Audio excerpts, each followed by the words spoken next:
அதாவது மகாஜனங்களை இன்னைக்கு இந்த வீடியோல எதை பத்தி பார்க்க போறோம் அப்படின்னு பார்த்தீங்கன்னா டிசி ஃபேன்ஸ்ல சும்மா சந்தோஷப்படுத்துற மாதிரி ஒரு செம்மையான அப்டேட் தான் வந்திருக்கேன். சோ டிசில இப்ப வரக்கூடிய படம் வந்து ஷசாம். சோ அந்த படத்தோட செம்மையோட அப்டேட் தான் வந்திருக்கேன். ஷசாம் அட பாவி ஷசாம் சொன்ன உடனே ஷூட் கிட்ட எல்லாம் போட்டு பயங்கரமா பண்ணுவீங்கன்னு பார்த்தேன். சட்டை ஒரு டி-ஷர்ட்டை கையில கொடுத்தாங்க. ஸோ ஷசாம் படத்துடைய ப்ரொமோஷனுக்காக பார்த்தீங்கன்னா வந்து ஜாக்கஸ் லிவி அதுக்கப்புறம் வந்து ஆஷர் ஏஞ்சல் வந்து ரெண்டு பேரும் வந்து பயங்கரமான ப்ரொமோஷன்ஸ்க்காக போயிருந்தாங்க. ரீசெண்டாக மியாமி போயிருந்தாங்க. மியாமி போன இடத்துல பார்த்தீங்கன்னா எல்லாமே ஃபேன்ஸ் வந்து அவங்க கிட்ட வந்து செல்ஃபிஸ்ல எடுத்துட்டு இருந்தாங்க. செல்ஃபில எடுத்து ட்விட்டர் பேஜ் வந்து அஃபிஷியலாக போட்டுருந்தாங்க. பயங்கரமா பிச்சுட்டு போயிட்டு இருந்து ட்ரெண்ட் ஆகிட்டு இருந்தது அப்படின்னு தான் சொல்லணும். அது மட்டும் இல்லாமல் அங்கே வந்த எல்லாருமே வந்து ஷசாம் இந்த மாதிரி டிசி வேற லெவல் பண்ண போறோம்டா அப்படின்ற மாதிரி வந்து கத்திட்டு இருந்தாங்க. அது தொடர்ந்து சிகாகோ போயிருந்தாங்க. நேற்று சிகாகோ போன அந்த இடத்துலயும் பாத்தீங்கன்னா பயங்கரமான ரெஸ்பான்ஸ் கிடைச்சிருந்தது. கேஸ்ட் அண்ட் க்ரூக்கு வந்து அப்படி அழகா தூக்கி செம்மையா செலிப்ரேட் பண்ணாங்க அப்படின்னு தான் சொல்லணும். ஸோ இதெல்லாம் பார்க்கும்போது ஷசாம் படத்துக்காக எக்ஸ்பெக்டேஷன் வந்து பயங்கரமா இருக்கு டிசி ஃபேன்ஸ் மத்தியில் அப்படின்ற மாதிரி வந்து தெளிவா தெரியுது.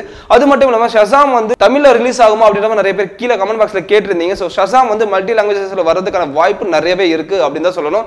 ஸோ நீங்க ஷசாம் படத்தை நீங்க பார்க்க போறீங்க அப்படின்னா உங்களுடைய எக்ஸ்பெக்டேஷன் எப்படி இருக்கு அப்படின்றது கீழே கூட கமெண்ட் பாக்ஸ்ல கமெண்ட் பண்ணுங்க. ஸோ அது மட்டும் இல்லாமல் இதே மாதிரி ரீசெண்டா பார்த்தீங்கன்னா கேப்டன் மார்வல் படத்துக்கு வந்து மார்வல் சைடு வந்து பயங்கரமா ப்ரமோஷன் கொடுத்துட்டு இருந்தாங்க. ஸோ அதே மாதிரி ஃபேன் விசிட் எல்லாம் போயிருந்தாங்க. அந்த படத்துக்கான மார்க்கெட்டிங் லெவலும் பயங்கரமா இருந்து படம் ரிலீஸ் ஆனதுக்கு அப்புறம் பாத்தீங்கன்னா நல்ல ரெஸ்பான்ஸ் கிடைச்சது. ஒரு பக்கம் கிரிட்டிக்ஸ் இருந்தாலும் ஒரு பக்கம் வந்து நல்ல ரெஸ்பான்ஸ் கிடைச்சது. ஸோ கலெக்ஷன்ஸ் வைஸ் வந்து எந்த விதத்தில் பாதிக்கப்படாம செம்மையா போயிட்டு இருந்தது அப்படியே சொல்லணும். அதே மாதிரி ஷசாம்ஸ்க்கு நடக்குமா இல்லையா அப்படின்னு நம்ம வெயிட் பண்ணி தான் பார்க்கணும். ஸோ ஷசாமுடைய ட்ரைலர் 2 வந்து ரிலீஸ் ஆயிருக்கு. அதை நீங்க பார்க்க மிஸ் பண்ணிட்டீங்கன்னா அது கீழே இருக்கிற டிஸ்கிரிப்ஷன் லிங்க் கொடுக்குறேன். நீங்க போய் பார்த்து என்ஜாய் பண்ணுங்க. இந்த கமெண்ட் பாக்ஸ்ல இருந்து கமெண்ட் பண்ணுங்க. So if you like this video like share and subscribe. Net TV for you like பண்ணுங்க, ஷேர் பண்ணுங்க, சப்ஸ்கிரைப் பண்ணுங்க.